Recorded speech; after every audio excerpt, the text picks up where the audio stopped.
अस्सलामुअलैकुम वरहमतुल्लाहि वबरकातुहू। कैसे मेरी प्यारी बहनें आप सब और मेरे भाई, उम्मीद करती हूँ खैरियत से होंगे। आज मैं आपके साथ सागूदाने के मीठे की बहुत मज़ेदार एक रेसिपी लेके आई हूँ। मैंने सोचा कुछ मीठा भी हो जाए। मीठे दिन, बड़े दिन, ईद त्यौहार के दिन आ रहे हैं और वैसे भी हल्की फुल्की भूख में दिल चाहता ही है कि इंसान मीठा खाए। तो आज मैंने सोचा मैं सागूदाना का मीठा आपके साथ शेयर करूं। तो उसके लिए मेरे पास है तकरीबन ये 3 पाव के करीब दूध है, फुल क्रीम दूध है।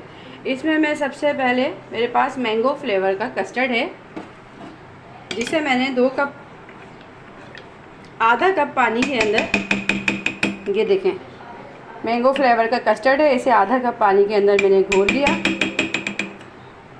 अब हम इसे, दूध अच्छी तरह बॉईल हुआ हुआ है मेरे पास, ठीक है, खूब आपको दिख ही रहा होगा। दूध मैंने बॉईल कर लिया था। दूध को बॉईल करते वक्त इसके अंदर मैंने, जितना आपको मीठा खाना पसंद है आप उतनी चीनी ऐड कीजिए। मैंने आधा कप के करीब इसमें चीनी ऐड की है और चीनी ऐड करने के बाद मैं इसके अंदर 3 टेबल स्पून कस्टर्ड पाउडर के ऐड कर दूँगी, जो मैंने दूध के अंदर घोला है। कस्टर्ड पाउडर को भी पानी में नहीं घोला। अच्छा, मैं आपको एक चीज़ बता दूँ, मुझे बहुत गाढ़ा कस्टर्ड नहीं चाहिए, मुझे पतला चाहिए, तो इसलिए मैंने कस्टर्ड इसको जो है कम डाला है, क्योंकि ये है सागूदाने का मीठा। तो और एक तरह से ये बहुत ज़्यादा थिक भी नहीं है और बहुत हमें इसको वो भी नहीं करना पतला। हम ये डाल के खूब अच्छी तरह मिक्स करेंगे। सागूदाने की अफादियत से तो आप सभी वाकिफ़ हैं। बच्चे, बड़े, बूढ़े, सब के लिए मुकम्मल ग़िज़ा है। टांगों के दर्द के लिए कैल्शियम से भरपूर ग़िज़ा है। बच्चों को, बड़ों को, बूढ़ों को गर्मी में आप नाश्ते के लिए एक बाउल बनाएं और नाश्ते में खाएं। सागूदाना सादा बॉईल करके खा लें, बहुत बेहतरीन है। सागूदाने की तो अफादियत आप ना ही पूछें। देखें हमने इतनी कंसिस्टेंसी में, ये देखें इतना पतला, बहुत ज़्यादा मैंने आपको बताया ना मुझे गाढ़ा नहीं करना। तो ये कस्टर्ड मैंने सबसे पहले स्टेप आपको इसलिए बताया क्योंकि आगे प्रोसेस जो है ये सारा ठंडी चीज़ों में यूज़ हो, ठंडा करके यूज़ करना है, तो वो प्रोसेस थोड़ा लेंदी ना हो। तो मैंने सोचा सबसे पहले मैं आपको कस्टर्ड बनाना बता देती हूँ। 3 पाव दूध है, इसमें मैंने चीनी जो डाली है तकरीबन आधा कप डाली है, क्योंकि हम लोग बहुत तेज़ मीठा नहीं खाते। कस्टर्ड पाउडर 2 टेबल स्पून भर के लिए मैंने लिया है रफ़ान का कस्टर्ड मैंगो फ्लेवर में। आप कोई भी फ्लेवर ले सकती हैं। ये हमने तैयार कर लिया। इसके बाद अब हम बाकी चीज़ें इसकी रेडी करते हैं। तो एक तरफ देखें, सागूदाने को मैंने खूब अच्छी तरह जो है भिगो दिया था। भिगो के मैंने इसे, देखें इस तरह ये बॉईल कर लिया। बॉईल करने के बाद मैंने इसे छाना नहीं है, ठीक है, ये अपनी जेल के साथ ही मौजूद है।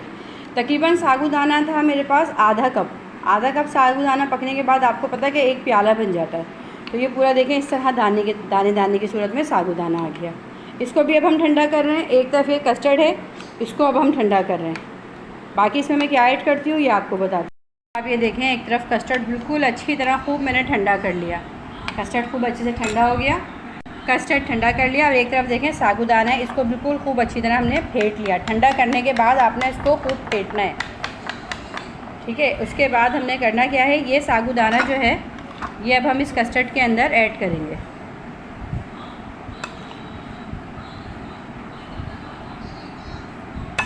कस्टर्ड के अंदर सागूदाना जब आप ऐड करेंगी, अच्छा मैंने इसे छाना नहीं है, मैं आपको बार बार ये बता रही हूँ, सागूदाने की अपनी जेल है, ठीक है। सागूदाने की जेल इसमें हमने रखनी है, क्योंकि हमने ये बताया ना आपको, इसको ये बहुत थिक नहीं बनाना है, सागूदाना ही थिक कर देगा इसको, इसलिए मैंने कस्टर्ड जो है थोड़ा पतला बनाया था। इसके बाद आप इसको खूब अच्छी तरह इसको फेंटें। जितना आप अच्छा फेंटेंगी उतना अच्छा ये आपका कस्टर्ड जो है सागूदाने का मीठा ये बन के तैयार होगा। बहुत गर्मियों के लिए फ़ायदेमंद होता है ये कस्टर्ड। तो खैर वैसे कस्टर्ड की तासीर भी मैं आपको बताऊं ठंडी होती है, और क्या कहते हैं, सागूदाने की तासीर भी ठंडी होती है। हड्डी जोड़ के दर्द के लिए बहुत फ़ायदेमंद होता है। किसी को हड्डियों का मर्ज़ हो, हड्डियों घुटनों में दर्द रहता हो, तो सागूदाना बनाएं पर उसमें चीनी नहीं डालें। सागूदाना बनाने के बाद उसके अंदर आप अजवाइन डालें। अजवाइन डाल के आप सागूदाना खाएँगी ना, आपकी हड्डियों का दर्द वो अंदर से खींचेगा, पूरा निकालेगा। देखें आप कितना अच्छा इसमें दाना और ये सब कुछ आपको दिखाई दे रहा होगा। अब मैं इसके अंदर थोड़ी सी, मैंने ये खूबसूरती के लिए और टेस्ट बढ़ाने के लिए कि बच्चे भी शौक़ से खाएं, रंगीन सेवइयाँ बॉईल की थी, मैं इसके अंदर ये ऐड कर दूँगी।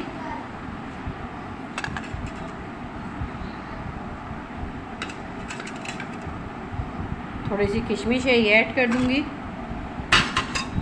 मीठा जितना खूबसूरत देखने में लगे तो खाने में भी उतना ही मज़ेदार लगता है।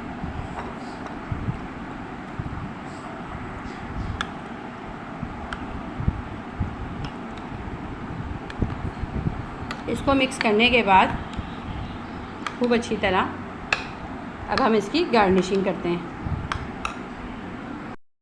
आप ये देखें, मैंने इसकी गार्निशिंग कर ली वो प्यारे प्यारे से कप के अंदर।